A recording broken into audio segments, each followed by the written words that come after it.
The bond with a childhood home, the memories of a painful escape. Alexander Gruzevich lived with his parents at number 6 Leningradskaya in the town of Chernobyl. When I was a little boy, my mother made a large fire in the hearth. In winter, when it was frosty, the hearth was well warmed. Years later, in the early hours of April 26, 1986, Gruzevich went outside to smoke a cigarette.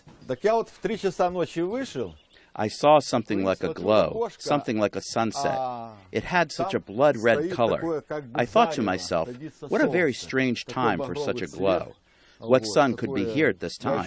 The next day, however, we weren't told a thing. 16 kilometers away, the scale of the disaster unfolding at the nuclear power station was becoming clear. The order to evacuate Chernobyl came 10 days later. Directly downwind, the town of Pripyat housed the workers from the power station. Many watched the fire take hold from the balconies of their apartments. As the radiation leaked out of the burning power station just 2 kilometers away, the entire population of Pripyat, 55,000 people, was forced to flee. The town is now a disturbing monument to the world's worst nuclear accident. As the buildings slowly crumble, radioactive birch trees are reclaiming the land. In the local school, child-sized gas masks, precautions from the paranoia of the Cold War, litter a classroom floor. Textbooks praise the achievements of the Soviet Union. Amid the desolation, there are startling signs of life. A few hundred, mostly elderly evacuees have resettled in the exclusion zone and are quietly tolerated by authorities.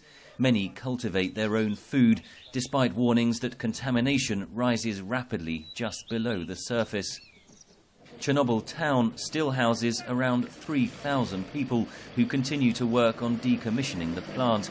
They can only stay inside the zone for 14 days.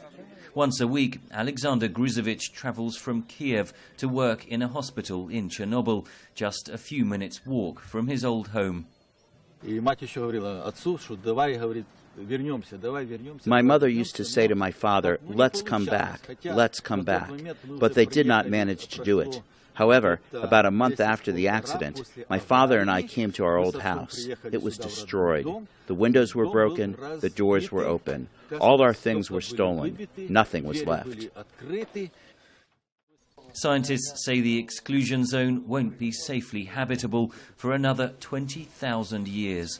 But for some evacuees, Chernobyl remains home, and the urge to return outweighs the invisible dangers that lurk all around.